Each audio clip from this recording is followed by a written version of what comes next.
டேஸ்ட்டான எண்ணெய் கத்திரிக்காய் குழம்பு எப்படி செய்யலாம் பார்க்கலாம் வாங்க. ஒரு வானொலி வச்சுருக்கேன், அதில் வந்து நல்லெண்ணெய் ஊற்றிக்கிறேன். நல்லெண்ணெய் கூட கொஞ்சம் ஊற்றிக்கோங்க. எண்ணெய் காயட்டும்.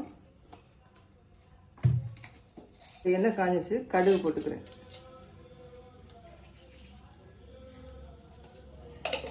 கடுகு வெடிச்சிச்சு, 2 வெந்தயத்தை போட்டுக்கிறேன். வெந்தயம் போட்டு ரொம்ப கருக வேண்டாம். உடனே வெங்காயத்தை போட்டுருங்க. சின்ன வெங்காயம் கட் பண்ணி வச்சுருக்கேன், அதுவும் கருவேப்பிலையும் போட்டு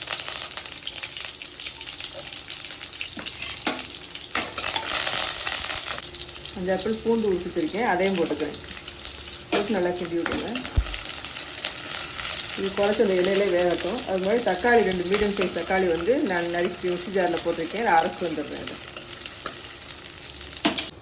பக்கத்தில் இன்னும் கடாய் வச்சுருக்கேன், அதில் எண்ணெயை ஊற்றி நம்ம கத்திரிக்காயை வந்து வதக்க போகிறோம். கத்திரிக்காய் வந்து இப்படி குட்டி குட்டியாக வாங்கி அதை அப்படி கீறி வச்சுக்கோங்க. இந்த மாதிரி 4 இதாக இந்த காம்போடு போடுங்க, அதான் டேஸ்ட்டு கொடுக்கும். இப்போ அதை போட்டுக்கலாம்.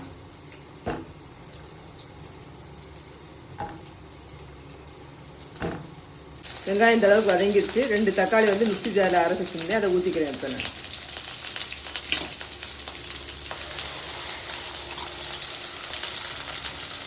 தக்காளி நல்லா வதங்கிடுச்சு. 4 ஸ்பூன் மசாலா பொடி போடுறேன்.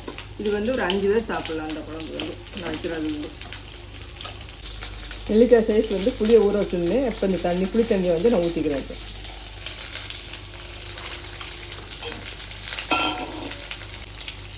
புளி தண்ணி கரைச்சி ஊற்றிட்டேன். இப்போ உப்பு போட்டுக்கிறேன். இப்போ இந்த கத்திரிக்காயும் நல்லா வதங்கிட்டு இருக்கு. இன்னும் கொஞ்சம் நல்லா வதங்கிட்டேன். கத்திரிக்காய் இந்த அளவு நல்லா வதங்கிடுச்சு. குழம்பு நல்லா குளிச்சிட்டு இருக்கு. இப்போ வந்து கத்திரிக்காயை இந்த குழம்புல வந்து போட போகிறேன்.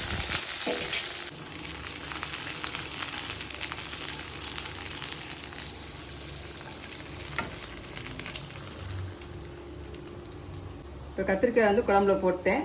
குறைச்சி வச்சு 15 நிமிஷம் கழித்து பார்க்கலாம். மூட்டு கத்திரிக்காய் குழம்பு ரெடி ஆயிடுச்சு. நல்லா ஓரத்தில் எண்ணெய் நல்லா பிரிஞ்சு நல்லா சூப்பராக வந்திருக்கு.